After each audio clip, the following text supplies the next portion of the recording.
vis-à-vis de ma dignité avec moi-même, en fait, la première personne à qui je mentais, c'est moi-même. Je me mentais à moi-même. Si on part du principe que tout le monde a une forme de valeur, toute valeur ne se vaut pas. Pour faire la différence, il faut être différent. Dit comme ça a l'air marrant, mais je pense qu'il y a énormément de personnes qui ne comprennent pas qu'on se définit de par ce que l'on fait tous les jours. Pas uniquement de par ce que l'on pense, pas uniquement de par ce que l'on dit, tout est lié. Il faut être aligné. On se définit de par notre passé, par rapport à ce que l'on a fait. Donc tout est important. On est censé être en adéquation avec ce que l'on dit et ce que l'on fait, donc réagir de cette manière-là. Énormément de personnes pensent qu'elles sont uniques, exceptionnelles, ce que, entre parenthèses, je suis prêt à croire. Maintenant, tout ceci se passe dans les actes. Les chiffres existent, il y a des ratios, l'excellence et la médiocrité existent. Rien n'est parfait, mais l'excellence et la médiocrité existent. Quelque chose qui est considéré comme valeureux, qui est quelque chose de rare, si je puis dire, c'est quelque chose qui est unique. Du moins, plus c'est rare, plus c'est valeureux. Une forme d'unicité, d'authenticité, quoi. La valeur, tout simplement. Partez du principe, du coup, que pour considérer que vous êtes différent, vous devez faire preuve de valeur, d'être quelqu'un de valeureux, mais de quelqu'un de rare, en plus de cela. Donc forcément, partant de ce principe, il y a une forme de comparaison. Même si nous sommes dans une société, nous sommes dans la nature. Et la nature, qu'on le veuille ou non, c'est la sélection naturelle, c'est la loi du plus fort. Là, ce que vous voyez là, autour de vous, je ne sais pas, enfin aujourd'hui là il y a des murs, mais ce que je veux dire c'est que quand vous vous baladez dans la nature ou même le monde en règle générale, il y a énormément d'espèces qui sont encore présentes. Il y en a plein d'autres qui se sont éteintes. Même vis-à-vis de l'espèce humaine, il y a des ethnies potentiellement qui sont éteintes. Il y a des dialectes qui se sont éteints. Des langues qui sont devenues mortes. Sur le long terme, le tri se fait. Quoi qu'il arrive, le tri se fait. Qualité et quantité, c'est toujours la même chose. À la fin, on ne choisit que la qualité. Et même si vous n'êtes pas forcément d'accord avec ce que je suis en train de dire, il faut que vous compreniez que je ne pense pas que dans votre vie, vous acceptiez quelque chose de négatif, si je puis dire. Quand je parle de négatif, c'est que c'est quelque chose de bas niveau, de bas level, c'est-à-dire de médiocre, de quelque chose qui est nul. Je pense que vous aspirez à de la grandeur et que, qu'on le veuille ou non, vous êtes attiré par les choses qui vous font du bien. Des personnes vont être attirées par des choses qui leur font du bien, mais à court terme, pas forcément positif pour eux, mais ils recherchent le bien-être, ils recherchent le fait de vivre. Qu'on le veuille ou non, on est attiré par cette forme de biologie qui est l'évolution, donc simplement le fait de vivre. On se sent vivre lorsqu'on ressent les choses, donc ça provient de l'intérieur. Énormément de personnes considèrent que le fait d'être exceptionnel est dû à un hasard, c'est de la chance. Les gens ont tendance à penser que c'est de la chance. Ah oui, mais là, c'est de la chance. Ou il est méchant. Si c'est positif, il a eu de la chance, ou la personne est exceptionnelle, mais c'est elle qui est exceptionnelle, pas moi, moi je suis pas exceptionnel, c'est elle qui est exceptionnelle, ou la personne est méchante, ou elle a donné son âme au diable, je sais pas quoi pour réussir, ou ci ou ça. Maintenant, il faut que vous compreniez une chose, le bien et le mal en soi n'existent pas, c'est simplement une question d'intérêt vis-à-vis des personnes. Ça veut dire que tout est relatif, vu que toute personne trouve son bien à un endroit différent d'une autre. Qu'on le veuille ou non, l'importance d'être différent est important pour faire la différence. Vous ne pouvez pas vouloir quelque chose de différent sans être différent, sans appliquer des habitudes et des actions différentes. Vous devez implémenter que vous avez le pouvoir de faire les choses. Maintenant, dans les faits, le plus compliqué, c'est de faire ces choses-là et ne pas, entre parenthèses, se faire accepter des autres. Parce que lorsqu'on est différent, que ce soit positivement ou négativement, on se sent un peu seul. Et les gens ont peur d'être seuls. Ils ont peur d'être seuls parce qu'ils n'ont pas spécialement appris à être seuls. Être seul, c'est affronter cette solitude, affronter ce vide. Maintenant, toutes les choses exceptionnelles de l'histoire sont sorties du lot justement et ont été exceptionnelles par des personnes qui ont mis du temps en un seul endroit pour faire cette chose-là exceptionnelle. Auparavant, ils étaient considérés comme des fous. Aujourd'hui, c'est la norme, c'est la base. Partez du principe que quoi qu'il arrive dans votre vie, ça sera toujours la même chose. Même le plus grand des génies, on leur a dit non, ce que tu dis c'est de la merde. Donc quoi qu'il arrive, vous serez confronté à autrui. Mais le plus fou dans tout ça, c'est de ne pas être différent, mais de penser que je suis différent. Comme j'ai pu dire, il ne faut pas faire preuve de déni. Dire je suis différent, mais faire comme tout le monde, ce n'est pas logique. Penser simplement je suis différent, ce n'est pas logique.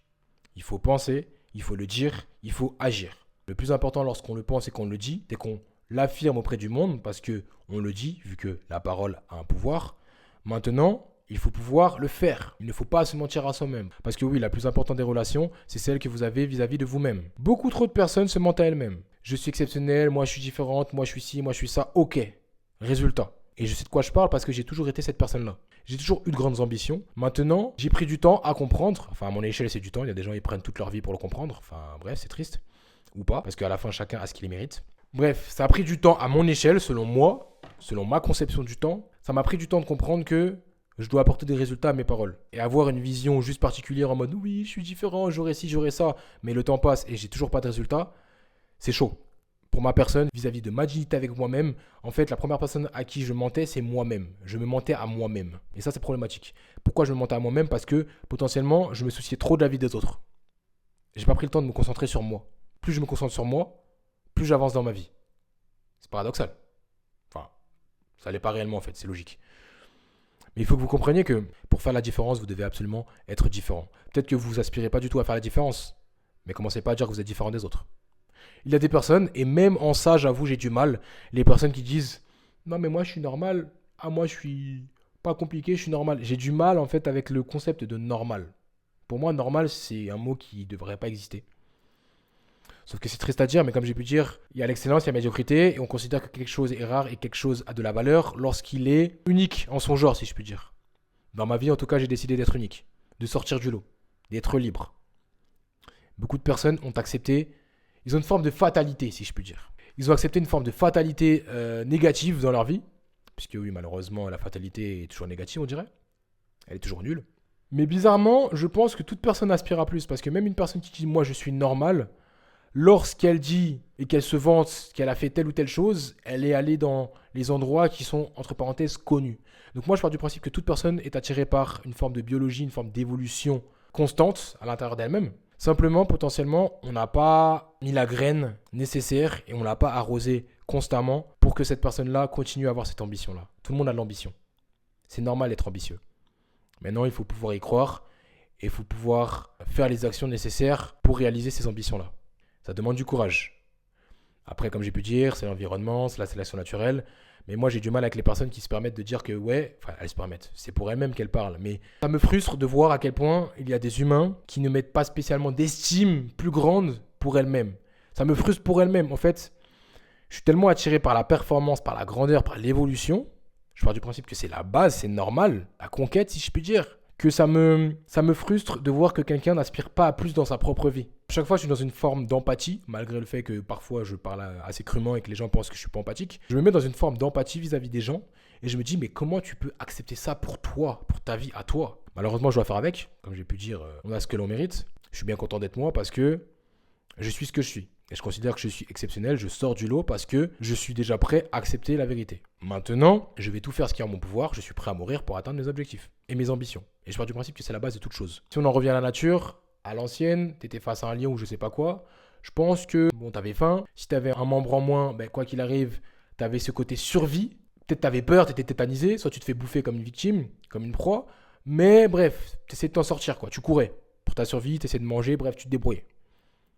Aujourd'hui, comme on a le truc de base, on a notre pyramide de Maslow qui est remplie, on va dire, c'est-à-dire sécurité, le fait de manger, pouvoir dormir, enfin voilà quoi, de l'eau courante, parce qu'il faut pas oublier, mais voilà quoi. Comme dit la vie d'adulte, on chie dans de l'eau potable, parce que concrètement c'est de l'eau potable, hein, à l'échelle de l'humanité, là, dans le truc là où on tire la chasse et tout, c'est de l'eau potable, c'est de l'eau courante, donc c'est de l'eau potable. On est dans un tel niveau de confort qu'on se rend pas compte que le niveau survie, il a été dépassé. Et du coup, ça y est, on n'a plus d'ambition. Le confort tue l'ambition. Et les gens, en fait, ils sont dans un confort tel qu'ils finissent par procrastiner sans se rendre compte qu'ils sont dans une forme de prison. La première prison que les gens ont, c'est une prison mentale.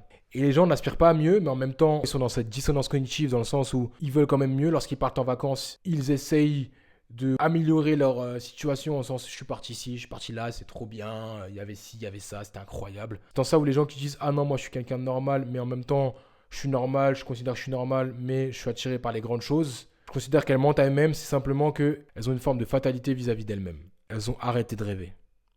Elles ont arrêté d'avoir de l'ambition. Maintenant, il y a des personnes qui veulent être ambitieuses, du moins elles se prétendent ambitieuses, mais elles ne sont pas prêtes à atteindre ces choses-là. Elles ne sont pas prêtes à faire les choses. Elles ne sont pas prêtes à être responsables de cette ambition-là. Et ça, c'est problématique. Voilà pourquoi, en fait, les gens sont ambitieux, mais ils ne se rendent pas compte qu'il est possible de faire la différence, donc d'être différent, ou du moins d'être différent, donc de faire la différence pour leur propre vie. Ils veulent plus dans leur choix de vie, dans leurs vacances ou autre. Ils veulent plus, ils veulent toujours le truc au dernier cri, parce que c'est comme ça, c'est l'évolution. Mais ils ne sont pas prêts à demander plus, à faire plus, à conquérir plus dans leur propre vie. Voilà la dissonance cognitive, voilà le mensonge à eux-mêmes.